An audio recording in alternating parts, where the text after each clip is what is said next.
Tara Lynn with 5 Acres Honey Farm and Garden today. It's the March garden tour, and I have several different growing areas to show you. One quick note is that I generally, throughout the winter, I've been posting videos every Sunday, Monday, and Friday, but I took a weekend off last weekend, or this past weekend, and because of the demands of the spring, I'm kind of changing the schedule, and I'll be posting probably just 2 days a week. And I haven't figured out which of those 2 days will be yet, but you can just look for videos just twice a week until probably this summer, and then it's gonna probably be a little bit too busy with the bees and things where I'll kind of cut back to just 1 day a week. So we'll just kind of play it by ear and see how it goes, because I usually feel like my time is really limited during the spring and summer because of the bees and also because of the garden. So I will show you a little bit here in the front deck container garden, and then we can take a look at the pond garden, also the in-ground garden, the high tunnel. The plastic is on the high tunnel, and I just moved, they're not in the ground yet, but I moved my peppers over into the high tunnel last night because it was a little chilly out. And then we can take a look at the future food forest where I planted all the apple trees to see how they're doing too. So I'm gonna flip this around to give you a little view of the deck, and excuse all the mats here. We have an old dog who is awesome, but he has a tough time controlling himself, so we're very frequently hosing these off and letting them dry and bringing them back in again, and so they should be dry fairly soon. So let's take a look at some of the plants here. Some of them you'll see are seedlings that I've started that I'm planning on transplanting out as perennials. Some are just part of the vegetable garden. And then I did purchase a few plants and there's this really, oh no, he just flew up. I was gonna show you this. We have a bunch of carpenter bees that hang around here, so they're just flying around me right now. And then there's some plants that I picked up that I'm planning on trying to find a good spot for. I thought I had a site for them, but it's just kind of changing my mind as things are going on. So let me turn this around. All right, I'll go clockwise around the deck here. So nothing in this yet. I'll be transplanting some things out to it soon. This grapevine here, it's actually a Tara, my name. It's so cool. Now I have a tag that says Tara Self-Fertile. This is a Tara, a Scuppernong grapevine. So it's a Scuppernong muscadine, and maybe muscadine. I always say it wrong because I'm from the north, but it's just starting to peek out here. I just picked that up from a nursery in Durham, and apparently I think it says 40 to 60 feet long, these vines. So I'd like to do a trellis on the back deck and grow it up over there. I'm still thinking about it, so it'll probably just pot it up into something. I might even pot it up into that, and we'll see. This is a bunch of fennel and some rhubarb that I grew from seed. I've had such a tough time in the past few years getting these to germinate. Looks like they're not really too happy in the sun, which is understandable. It's pretty warm out today. It's about 75, 77 degrees right now. So my plan with these is to actually plant them out by the apple trees in the fall. And from what I understand, rhubarb is toxic to deer. They will not really browse it, as well as the fennel. The fennel will be great for pollinators and also for culinary use, same thing here. And I had purchased some comfrey last year from a local grower. And just from what I've understood about comfrey is that, like, once you plant it out, you will never be able to get rid of it. I think it has like a 12-foot taproot. So I'm really scared to plant it anywhere. And for now, I'm just gonna keep it in containers. So there's like a few little babies in there. So I'm gonna be potting this up into multiple containers soon. This lemon balm I love. And I've heard, because it's in the mint family, and this is Melissa officinalis, just standard lemon balm. This will spread, but I'll actually show you over by the high tunnel and the bees. I've planted it out probably 2 or 3 years ago, and it's just pretty much stayed contained. Like, it doesn't spread like everybody's warned me. So I just like having it up here because then I can grab some for tea.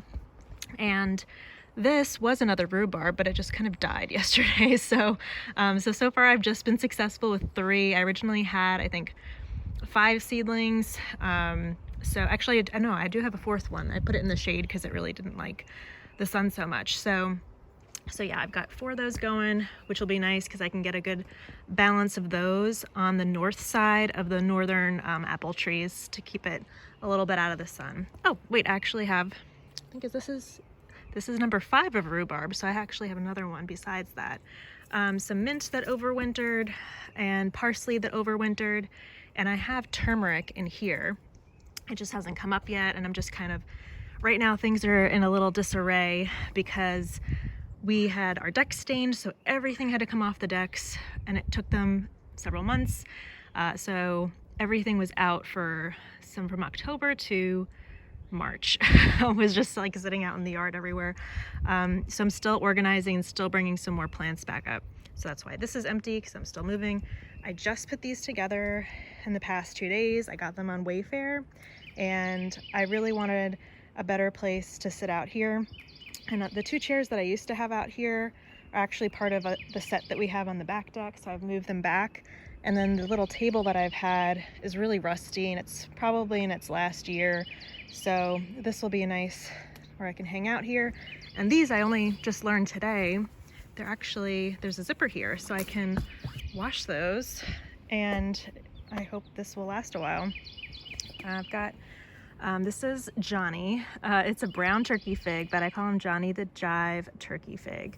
And he's really getting open here. So I'm gonna think about where to plant it first. I was gonna put it by the pond, and then after learning about how much they will have, not really spread as in spreading, but the spread as in the diameter of their leaf cover, I think it would be too much shade in that area.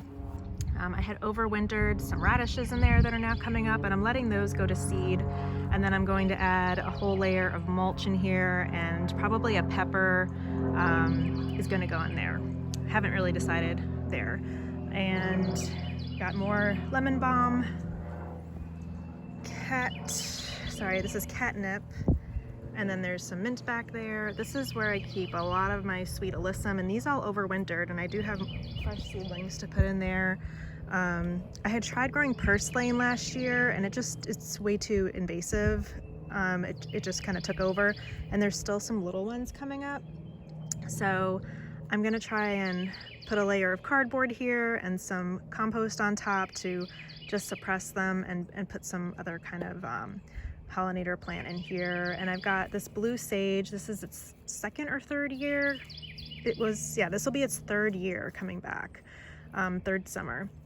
And this just overwinters and hangs out. I don't really need to maintain it much, and I pretty much have the same thing on the other side. And this, I think this is one of my plants that has like seeded from another plant, but I can't figure out what it is. It might be redroot sage.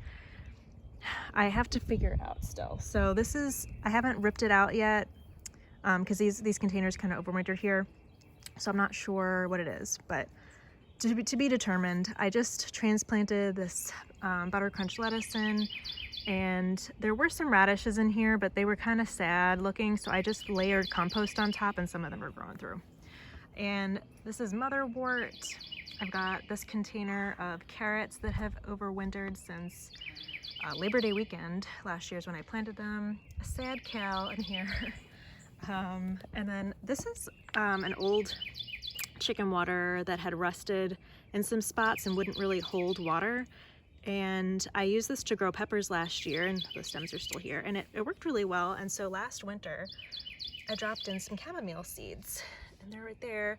And there's actually like a few more that I kind of poked out and have transplanted. So yeah, I've got that one. Sorry, got distracted by the bee here. And then I've got all my tomato starts, and we have 2 nights coming up that are below freezing. So I'm waiting for those to pass before I put a few out in the garden just for giggles, and hopefully we won't get another frost, and then the others I'll pot up. I've got a flat of flowers here, and then I've got a flat of herbs and borage, which is also an herb too. I had my sequoia seed did sprout, but then it just like died the next day. Like all the leaves fell off down here. But yeah, I've got sage, parsley and basil, lots of stuff. These are all empty right now because I'm gonna put some things up in there. More lettuce. This is overwintered Brussels sprouts. Just put those kale in. More overwintered carrots, more lettuce that I transplanted. And I just for fun transplanted one of the not parsley, celery in here. So I'm growing celery for the first time, and I'm growing it out in the garden, but I want to have it take a closer look at it. So I've got it here, and I've got 2 overwintered Brussels sprouts up here. And I also got oregano. Nothing really stayed over there. Feverfew, alyssum, and then we've got feverfew, and it's pretty much like the opposite stuff on the other side. More fennel over here. Overwintered chamomile, feverfew, thyme, horehound. I just recently learned, I attended the Organic Growers School online conference this year, and horehound is the most in demand or the most profitable. It was something by volume and by global revenue. I had no idea. I just got the seedling from a local grower last year, and I've used the leaves in teas, and I haven't kind of dived into much of its medicinal uses and things.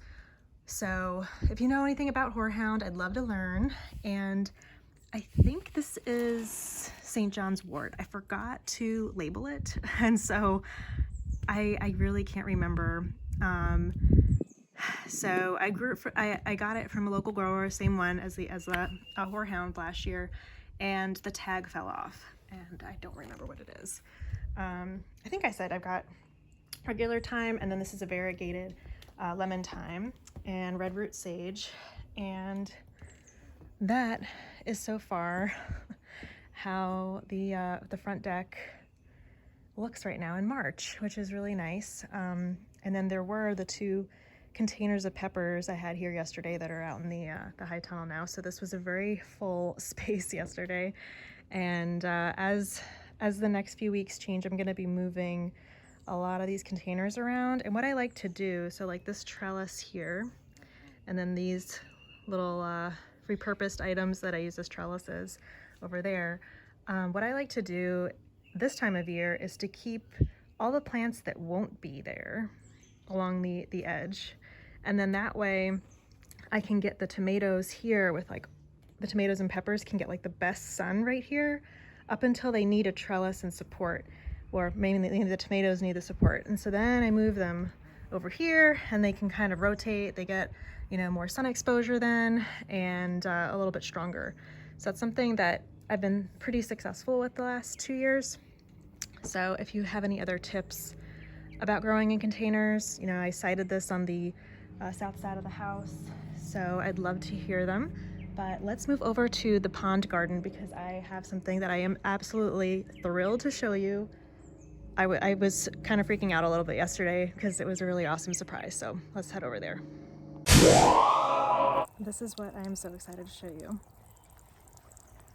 If you can see, I'll flip this around for a better resolution. There are teeny tiny tadpoles everywhere. Everywhere. They are so cute. So cute. I just turned around the camera here. So yeah, these tadpoles just showed up. I just noticed them yesterday, and there were 2 frogs here yesterday, so I was calling them the mama and papa frog, and they appear to be, I believe, the spring peepers here, native tree frog. And from what I read online, they have a 4 to 5 week growth period. So in about a month, they should be all frogs. So if they all survive, and it looks like they've got plenty of algae in there from the leaves that fell in over the winter. So we'll have however many hundreds and hundreds of little tree frogs here. So freaking cute. See how teeny tiny? All right, but back to the plants. So I believe this is pennyroyal. The tag fell out of it. And I've heard this spreads a lot, so I'm kind of on the fence about planting it. I'm not sure if I'm gonna do it because I don't want it to be too crazy here. And This was the one bee bulb plant, and now it's many, so I'm gonna put a few of them here, and then a few others I'm gonna pot up and keep them on the deck. Daffodils. This was the motherwort that overwintered. My friend just gave me these irises, which I got in, the cardinal flower I had picked up at a nursery. So I put all the water-loving plants here. Oh my gosh, they are just so cute. Look how cute. So many tadpoles. So what's really cool is that this is splashing up here, and of course it is a pretty dry day, and so it's going to be interesting to see how this works through the summer. So like the level has gone down a bit, and there's a lot of evaporation from this, but this is trickling down, and so the iris is here, both of them. So irises love wet feet, and so do cardinal flowers. So we've got this teeny bit coming down here. So it's just a nice little self-watering system, and probably going to just let it kind of keep doing this because we do have some rain coming up, but after like tomorrow, yeah, tomorrow's raining, and then it looks like it's going to be dry for like a week. So I'm going to see what it looks like this time next week, and if I need to, like, you know, bring the hose over and fill it up and stuff, we'll just have to see. This is the first spring having the pond, but I have to just look at these guys again. Oh my god, so cute. Oh, it's looking blurry. There they are.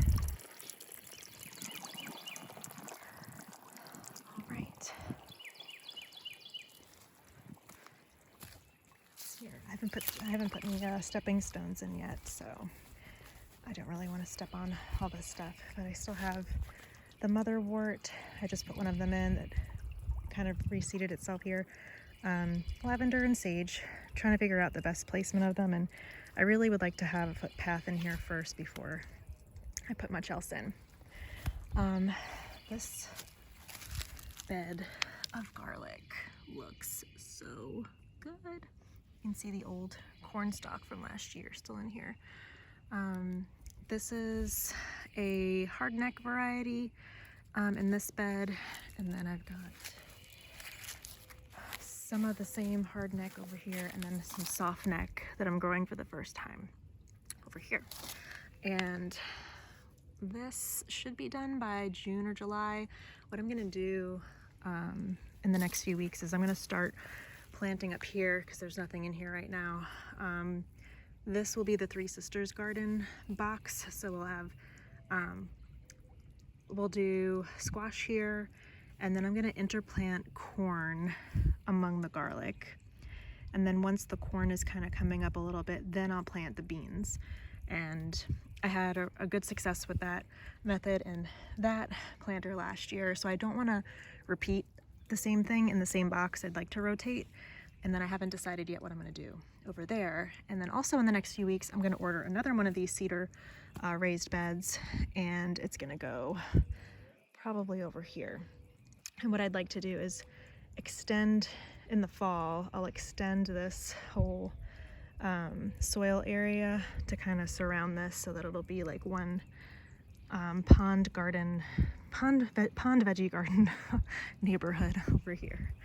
But this was where I was thinking of putting the fig tree, but then knowing that it could have 15 feet of the branches coming this way, then it would be covering this great space of direct sun, and I think that might be a mistake. So still considering where to put it. Maybe like there's a dogwood in between those two trees, but like maybe a few feet out from there. Just not sure. Still thinking about it. This is the future food forest space where I planted the apple trees last fall, and you might be able to see back here I've got a swarm trap set up over there. So the apple trees are looking pretty good. I'm gonna flip this around so you can see. So they are just starting to sprout out here. My plan was just to put tarp across the space so that in between all the trees I can start suppressing these weeds, and then I can kind of grow out like with the fennel and rhubarb and some pollinator plants, and potentially some berry bushes eventually. But then I saw all these violets coming up, and I don't want to cover the violets And they're all over. They're all over in here too. So, I don't know. Now I'm rethinking that. And I don't really want to transplant all of these violets. So, if you've got some ideas, let me know. There's a ton of chickweed in here too. So, trying to figure out the best way to preserve it, but still make this space work. But yeah, they're all doing really well here. And there's my third swarm trap hanging out up there. And getting close to the big finale, but now we're in the in-ground garden. Everything is getting so big, and like things that I planted that I've been waiting for. Ignore this pile. It will be the tomato cage compost pile eventually. And I've got some volunteer potatoes popping up over here. There's one there. I got some dill, another volunteer potato. And this whole space over here will be the Five Sisters garden. So it'll be corn, beans, and squash, dill, and bee balm. And the bee balm patch was back there. This, I've got broccoli and lettuce and onions and everything on that side. And look at my cauliflower, my first one. All the greens and onions up here. I'm going to be interplanting basil in there in the next week or so. These peas, you can kind of see where the old trellis was. I planted those last winter and they just came up recently, so I'll just let them do their thing. And I've got some purple coneflower coming up here. This is one of the radish beds, and not sure what I'm going to be doing with this space. Probably some flowers and stuff. And we'll just have to see. These carrots, I had one the other night. They're really great. I've got some more radishes in front of them and a sage that I've been meaning to transplant for like over a year. That poor thing has just been in that container. This space is really filling in well. The bean lady has some beans at the bottom there. The radishes and more beans and peas are coming up under the other trellis. Almost every single strawberry plant has flowers, if not first teeny tiny fruits. And all of those mounds are the first batch of potatoes that I got in. I still need to get the potatoes into the high tunnel. It'll be soon. And let's take a look over here. The little quail are playing. They're having an awesome time. I put a little pile of wood ash in there, and they're just playing around dust baths in there. But let's go to the high tunnel and take a look over there.